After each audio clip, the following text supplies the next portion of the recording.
তার চোখের আলাপন আজ ছুঁয়ে গেল মন।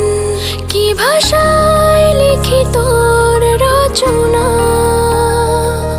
তুই যখন ছুঁয়ে যাস ওই শিশির ভেজা ঘাস, রোদ মেখে করে প্রেম সূচনা। ফুল পাখিরা জানায় তোকে গল্পতে মানায়, তোর উপমা